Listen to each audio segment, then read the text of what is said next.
Bonjour à tous mes abonnés, aux frères et sœurs et aux amis. Soyez tous bénis, je vous embrasse. Ici, il mouille comme Rabi. Bah, Rabi, t'avais pas dit qu'il allait pleuvoir aujourd'hui? Il me semble. Ben, c'est fait. Hein, c'est en train de se faire. Bon. Alors, je vais lire ça. L'Apocalypse d'Adam. Dans le texte des manuscrits de Nag Hammadi. Voilà. Page 200. Pour ceux qui l'ont.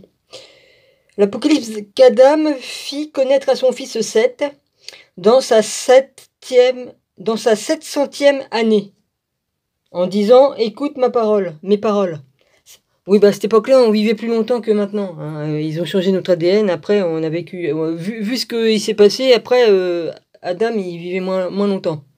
Donc nous aussi, évidemment. Nous, on a vécu moins longtemps aussi. Vas-y. Voilà. Ouais, bah comme j'expliquais à mon copain, ouais, dans le temps on vivait bien plus longtemps que ça, hein, ça se peut pas, nous on vit que 90 ans, ou 120 ans, mais pas plus. T'as beau y expliquer que ça a changé, bah non, il croit pas, c'est pas mon problème, vas-y.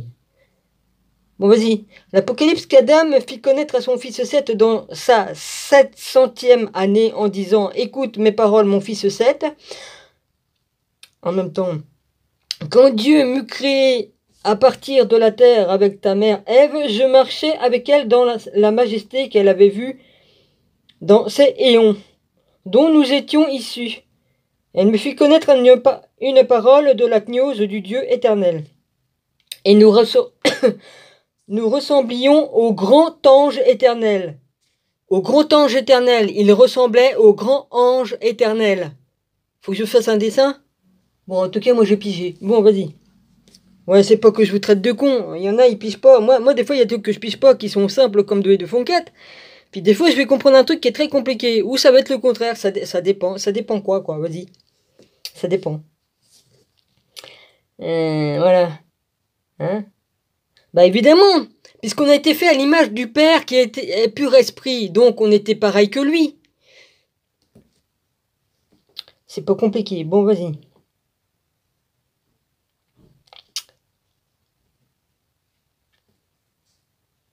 Alors, elle fit connaître une parole de la gnose du Dieu éternel, et nous ressemblions au grand ange éternel, car nous étions au-dessus du Dieu qui nous avait créés. Eh ben, dis donc, ils disent qu'ils étaient au-dessus de Dieu qui les avait créés. Ça, c'est dans les apocryphes.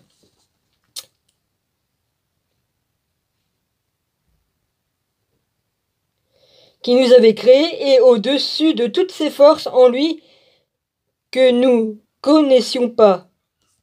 Alors Dieu, l'archonte des éons, ils n'existent plus, hein, les archontes. Je tiens à préciser, d'accord? C'est uniquement que maintenant je relis, mais je dis qu'ils n'existent plus. Jésus l'a dit, hein, ça n'existe plus les archontes. Hein, c'était simplement des gens qui avaient un certain pouvoir, qui avaient pris le pouvoir sur la terre et qui se faisaient passer pour des dieux, c'est tout. Ils avaient certains pouvoirs, mais pouvoir de quoi? Pas grand-chose. Hein. Ils prenaient les gens en esclavage et puis voilà. Bon. Des éons alors Dieu, l'archonte des éons et de ses forces nous sépara en colère. Nous devîmes alors 2 éons. Ça veut dire quoi? Qu'ils faisaient qu'un et après ils ont fait 2? Ouais, enfin bref. Et cette majesté nous quitta. Hein? Ouais.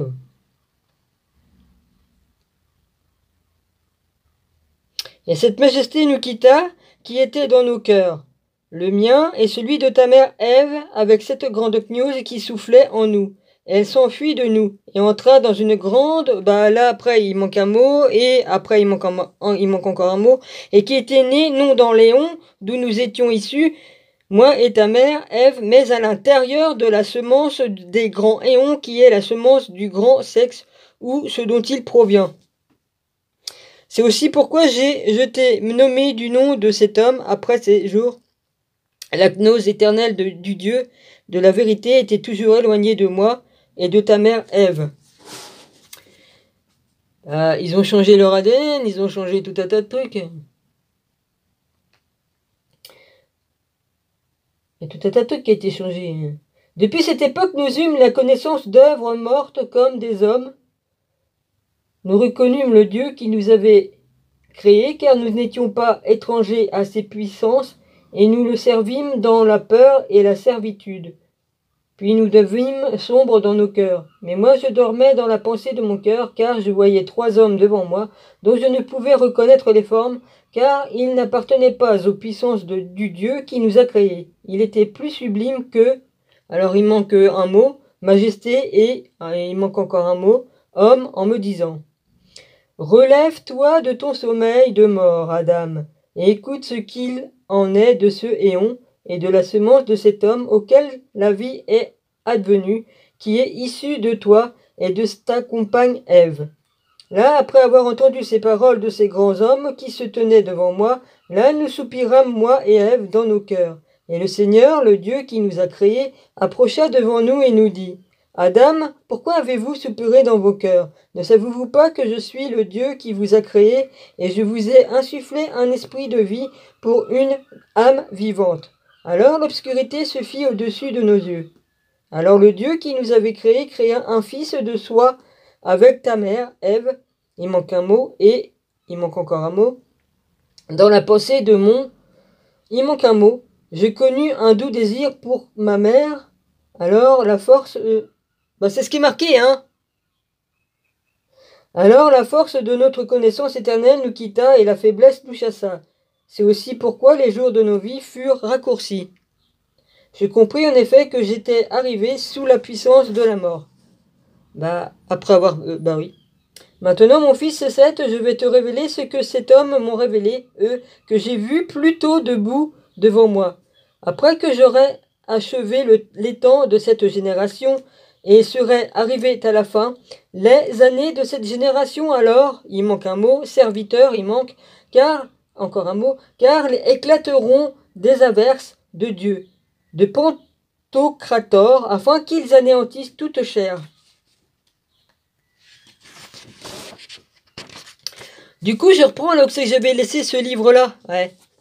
De la terre, par ceux après lequel la chair cherche à s'assembler avec ceux issus de la semence de ces hommes, eux auxquels la vie de la gnose était advenue, qui était issue de moi et de ta mère Ève. Ceux-ci, en effet, lui étaient étrangers. Ensuite viendront de grands anges dans de hauts nuages. Ils amèneront ces hommes au lieu où est l'esprit de la vie éternelle.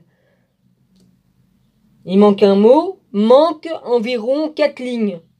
Ça fait beaucoup, hein. Il manque encore un mot, de ça. De majesté, il manque un mot, il manque un mot, venir du ciel jusqu'à la terre. Alors toute la masse de la chair sera reléguée dans les eaux, alors Dieu se reposera de sa colère, et il lancera sa force sur l'eau. Et il donnera à ses fils et à leurs femmes de la force par l'arche, ainsi qu'aux animaux qui lui auront plu, et aux oiseaux du ciel qu'il avait nommés. Il les placera sur la terre, et Dieu dira à Noah que les générations appelleront Deucalion. Deucalion. Lion comme lion, Deucalion, tout d'un seul mot. Vois, je t'ai préservé dans l'arche avec ta femme, avec tes fils et leurs femmes et leurs bêtes et les oiseaux du ciel, que tu as nommés et placés sur la terre. Environ 4 lignes manquent. C'est pourquoi je te donnerai la terre à toi et à tes fils. Tu régneras en roi sur eux, toi et tes fils, et il ne sortira pas de toi une descendance de ces hommes qui ne me rendront pas une autre gloire. Qui ne me rendront pas une autre gloire. Alors les hommes qui avaient été produits par la gnose de ces grands éons et de ces anges seront comme le nuage de la grande lumière et viendront et avanceront vers Noah et ses éons. Alors Dieu dira à Noah: pourquoi as-tu dévié de ce que je t'avais dit? Tu as créé un autre genre afin d'outrager ma puissance. Alors Noah dit: ah ouais, d'accord.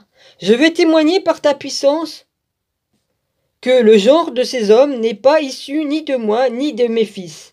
Environ 4 lignes manquent. La gnose, et il va amener ces hommes à eux dans leur pays qui est digne d'eux, et leur bâtir une demeure sacrée, et on les appellera de ce nom-là, et ils habiteront 600 ans dans le savoir et l'incorruptibilité.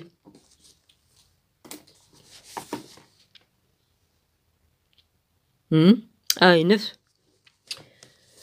Il y aura chez eux des anges de la grande lumière, et il n'y aura aucune chose abhorrable.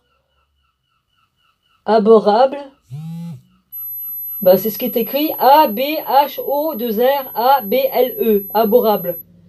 Aura aucune chose abhorrable dans leur cœur, seule la gnose de Dieu. Puis Noah partagera toute la terre entre ses fils, Ham, Japheth et Sem. Et il leur dit, mes fils, écoutez mes paroles. Voyez, j'ai réparti la terre entre vous. Maintenant, servez-le dans la peur et la servitude, tous les jours de votre vie. Jamais votre semence ne doit se détourner du visage de Dieu, le Pantocrator. Mais moi, et vous, il manque un mot, environ 4 lignes aussi, il manque un mot, le fils de Noah. Ma semence trouvera à plaire à toi et à tes forces, celle-là, avec ta plus forte main, dans la peur et le commandement, car toute la semence qui est issue de moi ne se détournera pas de toi et de Dieu. Le Pantocrator me servira avec humilité et crainte morale. Alors d'autres de la semence de Ham, de Japheth, s'en iront 400 000 hommes, et iront dans un autre pays, et habiter chez ces hommes qui sont issus de la grande gnose éternelle, car l'ombre de leur force préservera en ceux qui ont trouvé asile chez eux, de toute mauvaise œuvre et de tout désir sale. Alors la semence de Ham, Ham, ça s'écrit H-A-M, et de Japheth, constituera 12 royaumes, constituera 12 royaumes, et même leur semence ira dans le royaume d'un autre peuple. Alors les éons qui sont morts parviendront au grand éon de l'incorruptibilité, et ils iront dans leur Dieu, Saklas, S-A-K-L-A-S. Ils se mêleront aux forces pour accuser les grands hommes qui se trouvent dans leur majesté. Ils diront à Saklas, quelle est la force de ces hommes qui sont venus devant toi, qui sont pris à la semence de Ham et Japheth? Ils sont 400 000 hommes, ils furent amenés dans un autre éon que dans celui où ils s'étaient formés, et ils ont perverti toute la majesté de ta force et la domination de ta main, car la semence de Noah emplit dans son fils toute sa volonté et toutes les forces dans les éons au-dessus desquels ta puissance a acquis la domination. Et ces hommes, il avant ma connerie là, j'ai failli faire tomber le truc là, vas-y. Et tous ceux qui sont métèques dans leur majesté n'ont pas fait ta volonté, mais ont débauché toute ta troupe. Alors le Dieu des éons leur donna de ceux qui le servent, il manque un mot, et ils viendront dans ce pays où seront les grands hommes qui ne se sont pas souillés, ni ne se souilleront pas par quelque désir, parce que leur âme n'est pas née d'une main impure, mais sur le grand commandement d'un ange éternel. Alors ils jetteront du feu, du soufre et du goudron sur ces hommes, et du feu et de la fumée se répandront sur ces éons. Les yeux des forces de l'illuminateur deviendront obscurs, si bien que les éons en ces jours-là ne pourront pas voir par eux-mêmes. Et de grands nuages de lumière descendront sur eux, viendront d'autres nuages de lumière, des grands éons, Abrasax, Sablo et Gamaliel, descendront pour éloigner ces hommes du feu et de la colère, pour les placer au-dessus des éons et des puissances des forces. Ils les sortiront de la vie, et ils les extrairont des éons de mort des grands. Il manque un mot. Là, et des saints anges et des éons, ces hommes seront identiques à ces anges, parce qu'ils ne leur sont pas étrangers, mais agissent par la semence incorruptible. De nouveau, pour la 3e fois, l'illuminateur de la gnose passera en grande majesté, afin d'obtenir un reste de la semence de Noah et des fils Ham et Japheth, et de garder par lui des arbres fruitiers. Et il sauvera leur âme au jour de leur mort, car toutes les créatures qui sont issues de la terre morte viendront sous la puissance de la mort. Je recommence. Et il sauvera leur âme au jour de leur mort, car toutes les créatures qui sont issues de la terre morte parviendront sous la puissance de la mort. Mais ceux qui pensent la gnose du Dieu éternel dans leur cœur ne passeront pas, parce qu'ils n'ont pas reçu l'esprit du même royaume, mais l'ont reçu d'un ange éternel. Il manque un mot.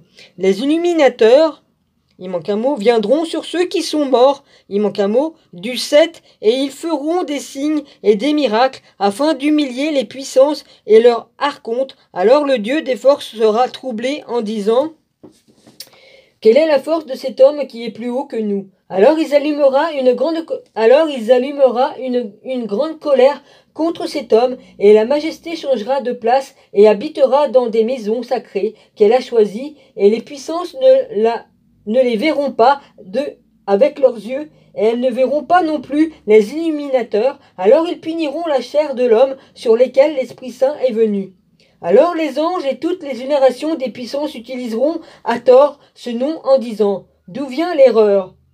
Ou d'où sont venus les discours menteurs que toutes les forces n'ont pas trouvés? Le premier royaume maintenant dit de lui, elle provient il manque un mot, de lignes très détruites, il manque un mot encore. Un esprit au ciel, on le nourrissait dans les cieux. Il reçut la majesté de celui-ci et la force. Il alla à la poitrine de sa mère et arriva ainsi sur l'eau. Ah, d'accord. Ah. La vache. Mais le deuxième royaume dit de lui, il provient d'un grand prophète, et un oiseau vint, prit le garçon comme il fut né, l'amena sur une haute montagne, et on le nourrit par l'oiseau du ciel. Un ange vint de là, et il lui dit, lève-toi, Dieu a accordé la majesté. Lève-toi, Dieu a accordé la majesté. Il reçut majesté et force, et ainsi arriva-t-il sur l'eau. Ça me parle beaucoup et je comprends. La vache. Le troisième royaume dit sur lui, il est issu d'un corps virginal. On le chassa avec sa mère de la ville et on l'amena en un endroit isolé et on l'y nourrit. Waouh. Si c'est pas l'histoire de Rabbi, hein, si c'est pas ton histoire, Seigneur, ça sera jamais ton histoire. Hein, bah si, justement, ouais.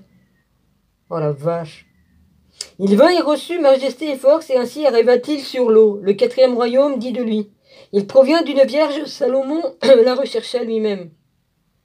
Phésalos et Saül, attends, Sauel, et ses armées que l'on avait envoyées. Mais Salomon envoya sa légion, de démons, pour chercher la vierge qu'on leur avait amenée.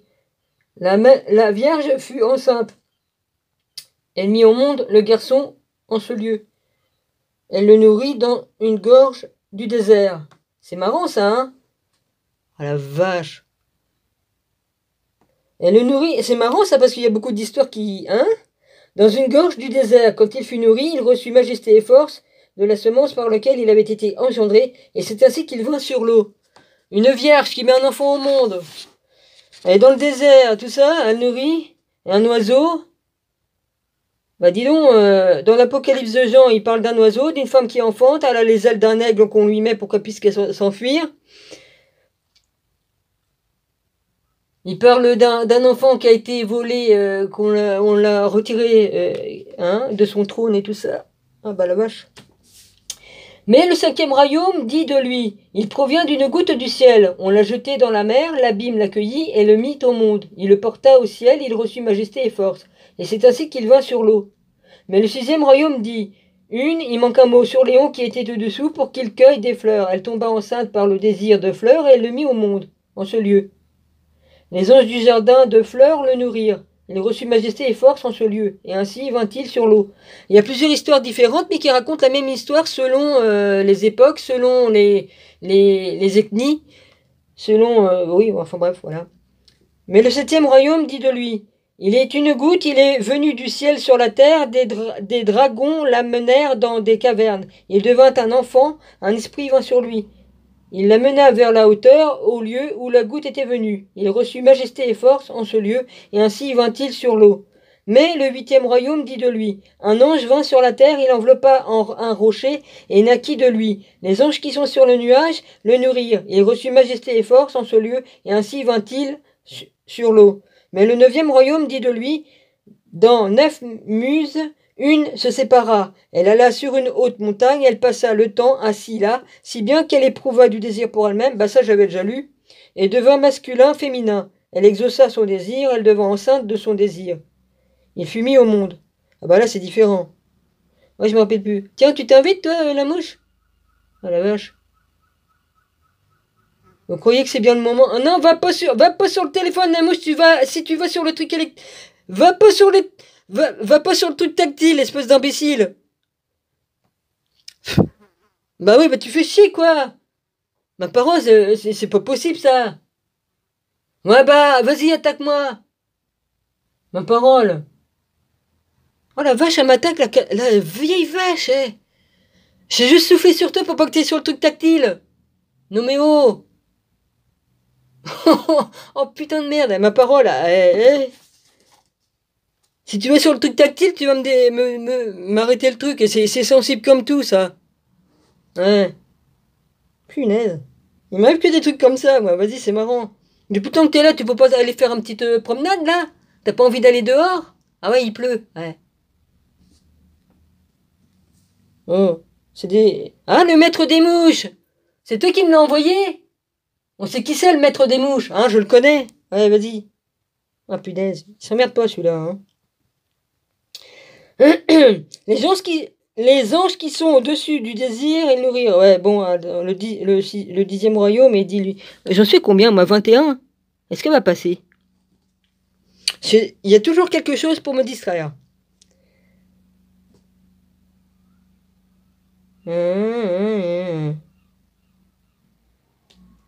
Sur l'eau.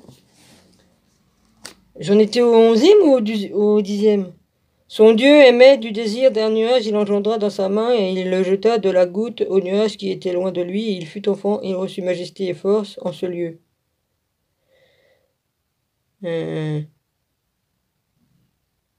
Ouais, j'en étais au 9. Ouais, elle exauça son désir, elle devint enceinte de son désir et fut mis au monde. Il fut mis au monde. Ouais. J'en ai vu des créatures ils ont dessiné des créatures, ça fait comme un corps deux corps comme si qu'ils étaient soudés ensemble. Et ça fait masculin, féminin. Un côté féminin, un côté masculin, avec deux têtes, les bras de chaque côté, mais deux troncs et quatre jambes ou deux jambes. Enfin, je sais plus trop, mais ça fait deux êtres qui sont soudés. Et ça fait un être masculin-féminin. J'ai des photos, si vous voulez, je vous mettrai. J'avais déjà mis, mais il y a longtemps. Le 10e royaume dit de lui, son Dieu aimait de désir un nuage. Il engendra dans sa main, et il jeta de la goutte au nuage qui était loin de lui. Et il fut enfanté. Il reçut majesté et force en ce lieu, et ainsi vint-il sur l'eau. Mais le 11e royaume dit, le père désirait sa propre fille. Oh, c'est pas très sain d'esprit, ça, de désirer sa propre fille. Excusez-moi.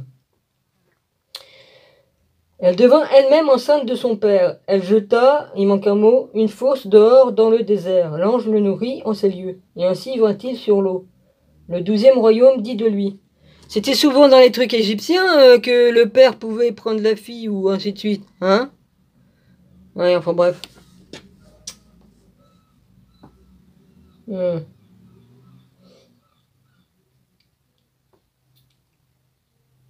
Il provient de deux illuminateurs. Ils le nourrirent. Là, il reçut majesté et force, et ainsi vint-il sur l'eau. Mais le 13e royaume dit de lui, toute mise au monde de son archonte est un logos, et ce logos a à cet endroit reçu un ordre. Il reçut majesté et force, et c'est ainsi qu'il vint sur l'eau, afin que le désir de ses forces soit satisfait. Mais la génération sans roi dit, Dieu l'a choisi parmi tous les éons, il a fait venir en lui une gnose de l'immaculation de la vérité. Lui, le grand illuminateur, dit qu'il est venu d'un royaume d'air étranger, d'un grand éon, et il laissa illuminer la génération de ces hommes qu'il s'était choisis pour qu'ils illuminent l'éon entier. Ainsi la semence combattra à la force tous ceux qui appliqueront son nom à l'eau et celui de tous, et un nuage obscur viendra sur eux. Alors les peuples crieront à pleine voix et diront, salut à l'âme de cet homme qui a reconnu Dieu dans une gnose de la vérité. Ils vivront jusqu'au éon des éons parce qu'ils n'ont pas périclité par leur désir avec les anges et n'ont pas et non pas non plus fait les œuvres des forces, mais ils se tiennent devant lui dans une gnose de Dieu comme une lumière qui est fusion de sang et de feu. Nous sommes de sang et de feu. Nous nous sommes glorifiés de la transgression de toutes nos œuvres. Nous avons crié contre le Dieu de la vérité parce que tous ces ouvrages, il manque un mot, est éternel. Ayez pitié de nos esprits. En effet, nous avons maintenant compris que nos âmes mourront leur mort. Alors une voix vint vers eux, Michel, Michard et Nessinou, qui sont instaurés sur le baptême et l'eau vivante, disaient: Pourquoi avez-vous crié sur le Dieu vivant avec des cris interdits et des langues sans loi, avec des âmes qui sont pleins de sang et d'actes impurs? Vous êtes pleins d'œuvres qui ne sont pas celles de la vérité. Non, vos voix sont emplies de joie et de jubilation après que vous avez souillé l'eau de la vie, et l'avez attirée sous la volonté des forces dans les mains desquelles vous êtes donnés pour que vous les serviez, et votre pensée ne ressemble pas à celle de ces hommes-là que vous avez persécutés.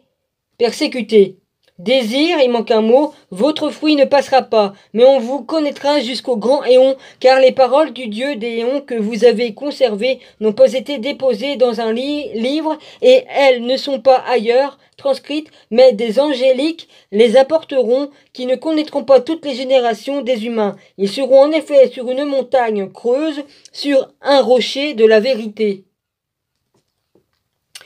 C'est pourquoi on les appellera les paroles de l'incorruptibilité et de la vérité de ceux qui connaissent le Dieu éternel dans une sagesse de la gnose et une doctrine des anges éternels.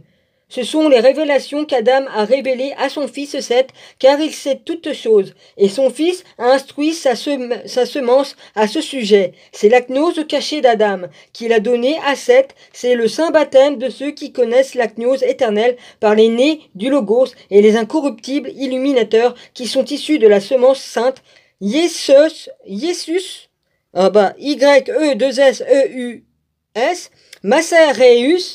Macareus, je sais pas, Mazareus, Yesedengreus, je sais pas, Yesedekeus. Ça doit être dit comme ça. Y-E-2-S-E-D-E-K-E-U-S. L'eau vivante. Eh ben, moi qui étais marié à Seth dans une autre vie.